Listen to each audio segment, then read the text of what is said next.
Hey guys, before I start the podcast, a quick introduction. My name is Warnith and I'm the founder of Pet Excel Marketing. Pet Excel Marketing is a marketing agency that specifically works with pet businesses. Over the years, we have worked with pet food brand, pet relocation businesses, pet SaaS companies, pet clothing brand, cat food businesses, dog grooming services, and many other product and service-based pet businesses globally. Our services includes everything from creating graphics to running your ad campaign. Not only that, we have built amazing websites and apps for pet businesses. So if you have a pet business and would like us to help grow it, click on the first link in the description to book a call with our team. Now enjoy the podcast. Guys, welcome back to Pet Brand Podcast, the show where we dive deep into the world of pet businesses, uncovering the strategies, insight, and stories behind some of the most innovative pet brands in the world. I'm your host Varnit, and whether you are a pet business owner, an inspiring entrepreneur, or just passionate about pets, you are in the right place. Today, we have an incredible guest who truly embodies what it means to put pets before profit. With over 25 years of experience in the pet industry, he has done it all from dog grooming to pet retail, and now he's the founder of Fetch Haus, a brand dedicated to providing high quality, nutrition focused pet products. His motto ingredients come first, profit come last. And in an industry filled with mass produced, low quality pet food, that philosophy sets him apart. So join me as we explore his journey, the challenge of running an independent pet brand, and what it really takes to build trust and loyalty with pet owners. So without further ado, let's welcome Luke Fassbender to the show. Luke, thank you so much for being a part of Pet Brand Podcast. No, thank you for having me. Amazing, amazing. So yeah, let's get started from the beginning. Look, every entrepreneur has a unique journey, right? That leads them to where they are today. So can you tell us about your background and like what inspired you to start Fetch House? Yeah, definitely. Look, I guess as you said, I've been in the industry for 25 years, Yeah. so Mhm. a very long time. I originally actually started as a dog walker and dog groomer, so that's how I first entered the industry. Mhm. I always had a love for animals, and I progressed really from being a dog walker and dog groomer to working in a pet store. Yeah. And from there, I sort of, I guess, unlocked what I really wanted to do, which was go into sort of the higher management side and go Yeah. into Uh-huh. buying. Mm. So I went into a really good company called My Pet Warehouse at the time, and I was Yeah. lucky enough to work with a really entrepreneurial owner who gave me a free space to kind of, create my own destiny. So I worked for him for nearly 12 years. Mhm. Um, and was the buyer and the head of sales for that business. Wow. And I guess really got to delve into market trends Mhm. and especially the natural side of the market. Mhm. Then I did move on and work for a couple of other big retailers as well. The Mm. last one that I worked for was a pure play online business called Pet Culture. And I think just throughout the journey, as you sort of go and start working for bigger companies, you realize that a lot of what you're doing really comes down to managing a profit and loss statement. And I Definitely. Yeah. guess the joy of why you joined in the first place and helping animals and wanting to help people, make better decisions and Mm. become more educated on pet ownership disappears. Mhm. So I was finishing up in a job and I was in a fortunate position where I had some money that I could actually start my own business Yeah. Yeah. without the need for funding. Mm. And it was, I think I was sitting there and I'd looked at a Pinterest board and I had a whole bunch of ideas pinned on a Pinterest board from 8 years Wow. ago. Uh-huh. And I said to myself at that time, I was like, what are you going to do? Are you going to sit here for another 8 years and Uh-huh. not do what you really want to do and just go Yeah. and work somewhere for a paycheck? And that's when I decided I no longer wanted to do that. And I actually wanted to, I guess, create a business that was built on morals and built on Mm. quality products and education. Mhm. Definitely. And since you have 25 years of experience in the pet industry, you must have seen like a lot of changes and trends come and go. So what do you think, like what are the key lessons you have learned over the years that shaped your approach to pet retail? Yeah, look, I think that retail is an evolving space Mm-hmm. and you really need to evolve and also think about what pet owners truly want if you want to stay relevant. Yeah. So for me, it was definitely about, Mm-hmm. being in touch with the latest products and the best products and the things that can actually help animals. Especially these days, there's so many animals that have sensitivities and things Yeah. like that. So I Mm-hmm. think for me, it was definitely make sure that you have your offer right in the beginning. Also, never forget why you actually started the business in the first place. It's easy Mm-hmm. to get Mm-hmm. lost. Um, but yeah, I think that stay true to yourself and look after your customers. They are, the keys. I kind of feel like customer service in a lot of industries has slowly died, and it's Mm-hmm. something that people forget about. But our customers are the lifeblood of our business, and we should be Definitely. looking after them. Mm. So I think it's often the smallest, most simplest things that people forget because they're trying to do too much. Yeah, yeah, That would be my real key takeaway. Also, there is an art to retail, and people yeah. want to be excited about new things and want to see fresh things, but also want an answer to the problem that they have. That's why people come to you and ask you the questions because they don't know. Mm-hmm. And also, like starting a business is never easy, right? Especially in a competitive market like pet retail. So what do you think, like, what were some of the biggest challenges you faced when launching Fetch House and how did you navigate them? Look, I think that I'm lucky that I have a lot of experience under my belt because there was a lot of things with, putting the store together and designing the store and stuff like that that I'd done in my previous career. But I think that the challenges that you definitely realize is you slowly become very aware of what a lot of people in teams around you or people that reported into you, what their function was, because you need to learn how to do that. Um, and for me, I'm, at the moment a one-man band. So I'm the only person in the business. So I'm everything to everyone all of the time. So you learn how to build your website, you learn how to do elements of your marketing. But I think one of the key things really that was a real slap in the face and made me wake up and take a look at that was, when you work for bigger companies, you have the equity in the brand. Yeah, So yeah. you open the store and people come to it because they already know the brand. Mm-hmm. But when you start from a dead stop, and I created Fetch House and then I opened it, and then, a week in, you're like, okay, I need to attract people to this business. Yeah, So yeah, yeah, I think definitely. just getting those feet through the door is something that you really need to work very hard at. How you're going to do that, how do you attract those people, and how do you market your business to attract the customer that really would be interested in your offer. Mm-hmm. Definitely. And talking more about the mission and philosophy of Fetch House, Fetch House is built on a strong philosophy that ingredient come first and profit comes last, right? So that's definitely a powerful statement in the industry driven by margins. So can you expand on what this philosophy means to you and how it kind of like guides your business decisions?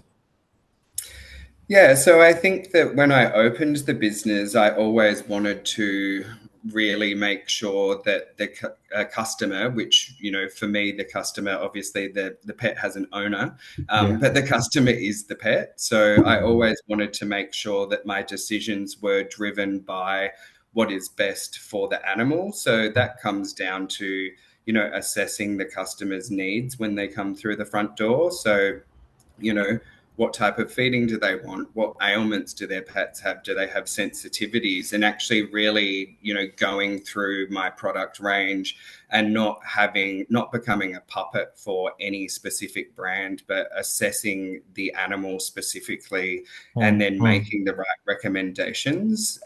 Me personally, I often do it where I will tell somebody that brings something up to my counter, I'll be like, why are you buying that? And then if they don't need it, I'll say, you don't actually need that, and give Wow. them the advice on what I think that they need. So I think that Mm-hmm. it's just really having that mentality that, when the customer comes in, that you need to provide the best product Hmm. that Hmm. is going to fix the problem or answer the question. And then also on top of that, I don't have, agendas being pushed down to me from a head office or a corporate Yeah. office Yeah. Hmm. perspective. So I don't have to meet a budget. For me, my customer is the most important thing and helping them Wow. with their problem. So I guess that's kind of my entire philosophy is that the customer and the pet are first, and I Hmm. am here to share my 25 years of education with them to help them or educate them in a way that they may not already know. Hmm. Definitely, definitely. And when it comes to pet nutrition, quality and transparency are everything. So how do you how do you ensure that every product at Fetch House meets your high standard, and how does what kind of selection process looks like? Yeah, so I guess there are a lot of what I personally would refer to as the big pharma of pet food brands. Um, a lot of these brands have a lot of things like corn, wheat, gluten, things Yeah, yeah, that yeah, are absolutely. known allergens to a Mm, lot of mm, mm, animals. mm, I think you learn early on when in your pet career how to read a product label. So for me, it's really about assessing that ingredients panel. mm, mm. Really taking and dialing into those first sort of 5 to 6 ingredients in the product because that is what makes up majority of the product. Yeah. I want to make sure that when I'm looking at the products and I'm putting them on the shelves, that I understand the ingredients panel and I know what the things are. I don't want to be sitting there Googling what, cellulose is or something like that to Yeah. find out it's derived from tree bark or whatever, or whatever the actual ingredient is. So for me, it's also a lot of the products I have used. I have a very sensitive dog myself, so a lot of the products I've personally used with my own animals. Mm, mm. And I also do like to stand by the fact that any product on the shelf in my company I would physically use with any one of my animals as well. Wow. Um, a lot of the time when people actually bring new product to me, obviously I'll ask them a lot of questions, and quite often they will give you a sample, and I will always try the samples Wow. before and make sure that I'm happy with the actual products before I put them on my own shelves. The Mm, last thing I want is a customer coming back saying, I bought this here and I had a negative experience. mm, So mm, mm. I feel pretty proud that in my 12 months of trade so far, I have had, people coming back very happy with the Wow. product. And I haven't actually even had a refund in my business in 12 months. Wow. Wow. Crazy. Crazy. And pet owners are also they're becoming more conscious about what they feed their pets. But I think that there's still a lot of misinformation out there. So what do you think? What are some of the common misconception about pet nutrition that you wish more pet parents understood? Look, I think that we definitely are a product of what is marketed to us, and the bigger Definitely. Yeah. marketing dollars speak louder. Hmm. So I think that often people will see things like created by vets for vets or things like that, where they just see a vet as a voice of authority. But, as I say to customers that come into my business, when was the last time you went to your doctor and asked for a nutritional program? Because the reality is you'd go to a nutritionalist for that. So I think that there is a lot of conceptions that vets and nutritionalists, that these products that have the big dollars that market offer a whole bunch of different offers in store for you to come in and incentivize people. Yeah. I Yeah. think that is what clouds people's vision because Hmm. they believe majority of what they read. Um, I often find that people, when I break down an ingredients panel, don't even realize until I bring it up on my screen at my counter and say, this is the food that you're feeding at the moment. These are the Wow. ingredients that are in them. And Hmm. then, obviously, I'd grab a bag from my shelf and show them what's actually in the product. And you see this real light bulb moment with people where they're like, oh my God, that's just what I've always been told. Hmm. So I think that, yeah, breaking down down to education, really. Like, I think a lot of people just do what they do because that's what they've always known. Yeah. I always tell a story. When I first started in the pet industry, I was working in a pet store at the time, and one of the girls that was working there said to me, "Oh, what are you feeding your dog?" And I turned around and said, I'm feeding Supercoat." And I said it quite proudly because I thought, it's the most expensive thing in the supermarket aisle.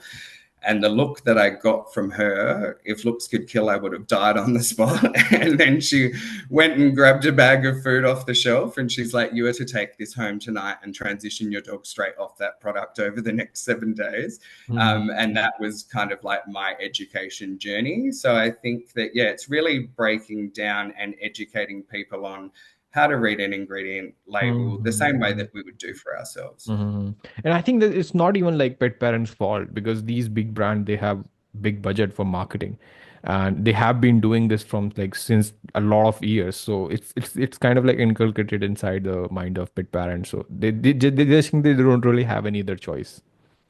Yeah, yeah, it's ingrained in us. Mm-hmm. Definitely. Talking more about the business side of things, running a pet retail business goes beyond just having great products. You also need like strong customer relationships, right?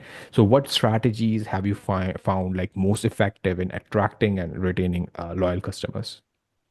I am very community based. Yeah, So yeah. I live in the area that my store is actually Mm-hmm. in. Mm-hmm. I am across the road from one of the largest dog parks in Sydney, where I walk Wow. my dogs in that park every single morning. So I am Mm-hmm. really part of the community.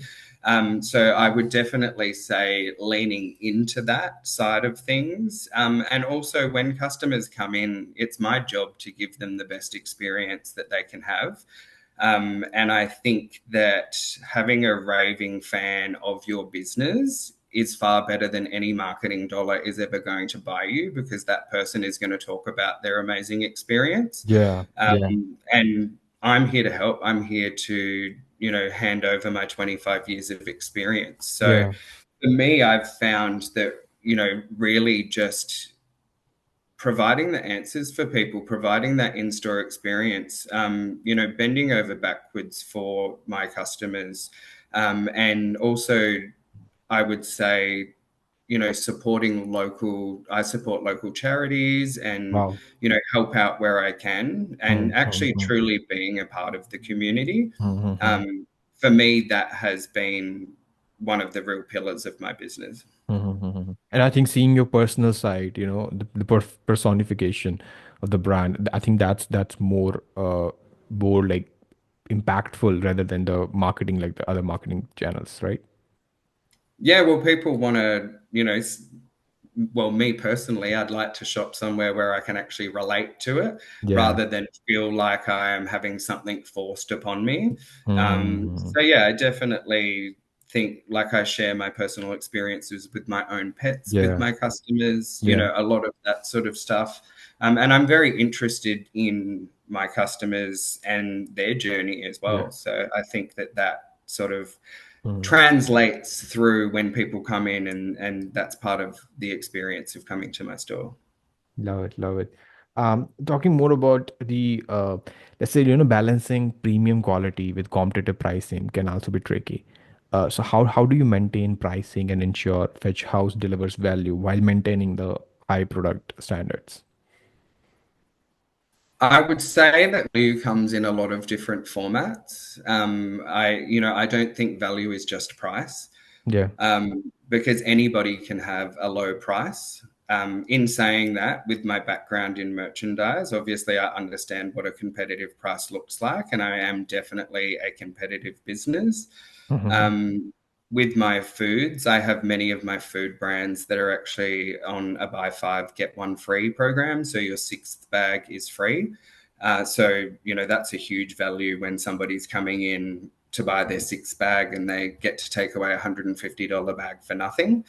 Yeah. But I also think that, value is in the education, value is in the honesty of what I'm doing. Value is that they know when they come in that they walk out with what they need. And they also know if they come back to me and, sort of express that they're having other issues or whatever, that help is always going to be there and provided for them. Mhm. Love it, love it. Talking more about the future and a future of pet retail and industry trends. The pet industry is definitely it's constantly evolving, right? With new trends shaping how like pet owners and care for their pets, right? So what do you think what are some of the most exciting trends you are seeing in the pet industry right now that other people can capitalize on? I would say that the raw feeding side of pet is Yeah, yeah. actually quite a Mm-hmm. growing category. Mm-hmm. And especially when it's done really well. I feel like for many, many years, in Australia specifically, that there's kind of been a couple of brands that have held the market Mm-hmm. in that space. But as the category grows, it's quite exciting to see what other people are bringing to the table. So, some people are doing like the full prey model diets where they've got like the bone and egg and everything, where it's kind of like the bowl is built for them and then they can just buy that instead of having Yeah, to go and buy yeah. all the individual pieces and create Mm-hmm. it. So I think the emergence of that is quite exciting, especially because that is quite a big educational piece. And a lot of people have been told for many years, oh, don't feed raw. And I Mm-hmm. don't think that it's don't feed raw. I think it's think about where the product comes from. Yeah. If you've got something where the quality control is really good, Mm-hmm. and also at the same time, we need to remember that our dogs and cats are actually wild animals that Yeah. we have domesticated, right? So Yeah. at the end of the day, a dog in the wild or a cat Yeah. in the wild Uh, wouldn't go out and, kill something and then go, hold on a minute, let me whack that in the stove, in the oven and cook it for a minute. Like yeah, they yeah, would eat yeah. it as it is. So yeah, I think that's quite exciting that there are more people that are open to that and more people that are understanding it. I kind of feel like we've been on this pet food journey where, years ago people were feeding raw and then we went to all of this extruded dry foods and now we're Yeah. coming back to people Mm-hmm. realizing like, hold Mm-hmm. on a minute, did we Mm-hmm. go wrong somewhere? So Mm-hmm. yeah, I think that's very And exciting and that what do you think? people Like, are. why was this drive to change from raw to like dry food? Is it because the big brand they wanted to profit from it, or was it like genuinely done, deliberately done? I think it was a convenience factor for Mm-hmm. people. Do you know Mm-hmm. what I mean? Like it's quite convenient. It's packaged up, and as we were saying before, the big marketing companies will be like, everything's complete. You don't have to worry about anything else. It's Yeah. all in the bag. Mm. So for the consumer, that's the line that we're fed. And then we go, oh wow, we can just buy this and take it out of the cupboard and tip it in the bowl, and off we go. Mm. So I think that yeah, it just became quite a convenience-led thing. But more and more people, as we are with our own health, Mm. a lot more people Definitely. now are thinking about what they're putting into their own bodies. Yeah. And then that translates through to, hold on, what are we actually feeding our animals? Mm-hmm. Now, so many independent pet brand have ambitions to expand. So, what are your future plans like you have for Fetch House, whether in terms of new location, product line, or services? I think that mine is probably expansion within the actual range. I'm always looking for new, exciting. Of course, I want to open more locations. The more locations I have, the more people that I can help. Yeah. And also, I guess I can give people a place where they can come that they know that they can get some genuine advice that's driven by the morals of our company. So, definitely would love to open some more at the same time. 1 year in, I need to cement this first store, but I would say definitely expansion in range. Always looking for exciting innovation. Would love to grow my raw category even further than it already is. Mm. I just think that there's a huge education piece there to be done, and I would love to be a driving force of that within Australia. Mm-hmm. And since you have like experience in the pet service niche too, right? So, is that something that you want to expand your like a branch of Fetch House to like move forward with the pet services section? The pet services, I feel like, there's a lot of pet businesses that try and do all of those things. There'll Mm, be a full service model where they've got a vet clinic and they've got a groomer and all of these type of things. mm, And for me, I'm perfectly happy just doing the pet side of it and doing it very well. mm, I don't need to be all singing and all dancing. And at the end of the day, somebody that owns a grooming salon is going to be far more interested in, you know, the quality of the groom and the satisfaction of their customers. I don't want to blur the lines of what I'm doing. yeah, yeah. And I'm not a fan of having vet clinics in pet stores. Like, as somebody that has had animals my whole life, I know how devastating it is when you have to make that decision to go to a vet to put, your dog or cat to sleep. And I couldn't think of anything worse than going into the pet store that I've shopped at for my entire pet's life to have to do that. I just think that they are separate things. Mm, mm, And for me personally, I strongly believe that I would just like to be in the education pet space versus trying to go, look, we're doing this and we're doing that and we're doing mm. everything. Quick, come Instead and of see us. focusing on one place. Yeah. Mm-hmm. All right. Talking more about the marketing and brand growth side of things. Marketing definitely it plays a huge role in success for any brand. So, what do you think? Like, what marketing strategies have worked best for Fetch House in terms of building awareness, attracting customers? I would say that I still always lean on, the key fundamentals of my business and not forgetting that. So a lot of my marketing is around, the advice that you get, the quality that you get. Mm, I did a campaign that was like, your dog's not fussy, they just have standards. Because the thing is that I guess a lot of people have conceptions that pets are fussy or whatever, but when they come in and I recommend the right products, then they're like, oh, my dog loves that. So I think really leaning on that, leaning on the education. I have a pet nutritionalist who I talk wow. to quite regularly, and he's actually come in and done a day where he did a whole bunch of nutritional consults for people. So we had like half an hour blocks of nutritional consults. So just Mm, really giving back to people in a way that is of value to them. Also, I have a few dog rescue organizations that have adoption days in the stores for. Um, I think supporting local businesses as well. Like all of us are here trying to provide the best service for the local communities. Whether you're a cafe or you're a pub or you're a dog groomer or, whatever the service is that you're providing, if there's a synergy that you can get between you and that other business, yeah. why not team up and talk about each other's businesses? I just think that community, not enough people give back to the community. So for me, I really definitely value that quite highly. Mhm. And beside this, Luke, any other way that you are exploring to, like any digital way, like any organic or paid channels to get more traction with customers? Yeah, look, I do like I push out social media advertising, so obviously Mm-hmm. do pay for that and pay for that in my local area. Mm-hmm. Actually, another thing that I forgot definitely is my free same day local delivery. So Wow.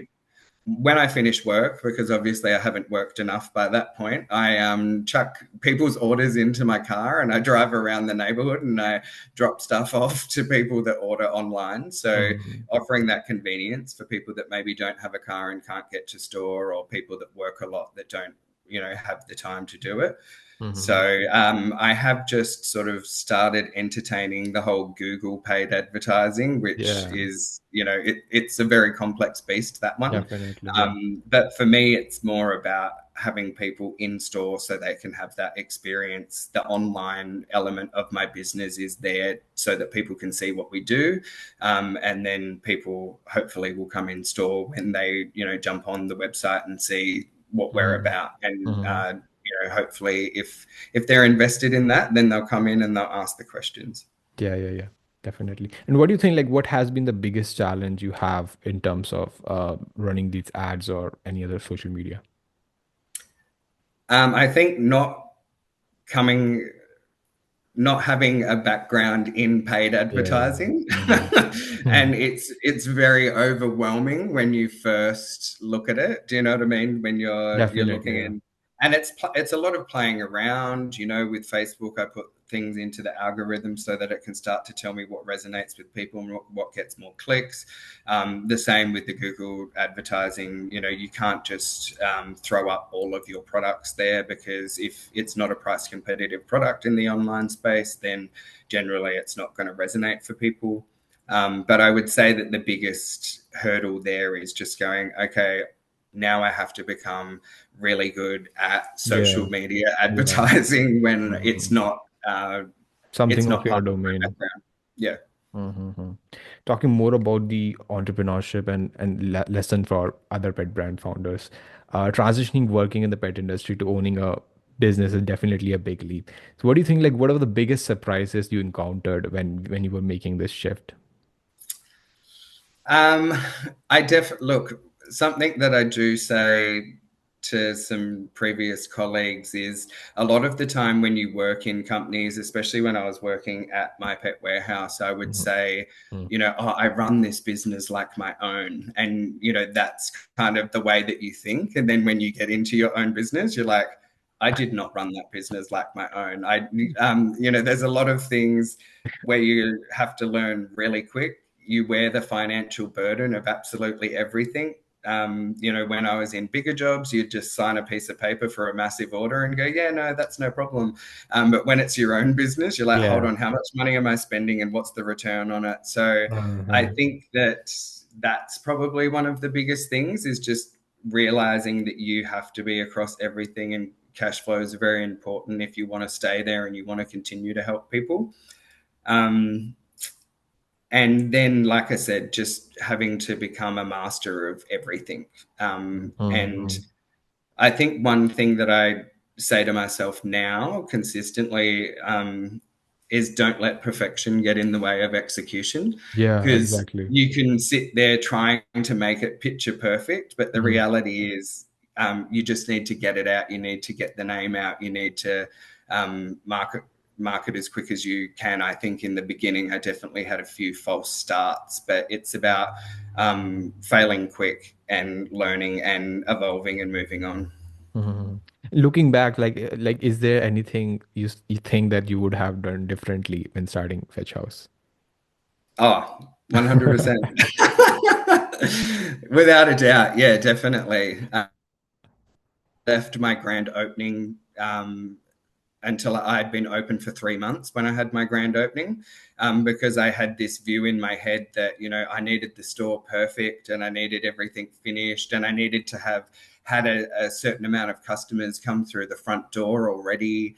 But the reality is, when I had my grand opening, the store was, wall to wall people for 2 days. And had I done that sooner, my name would have got out there quicker.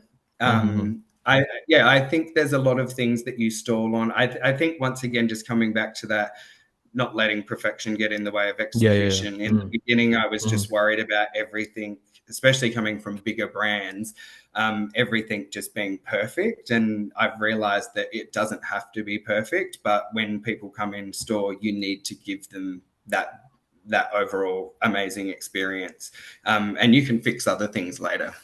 Yeah, yeah, yeah.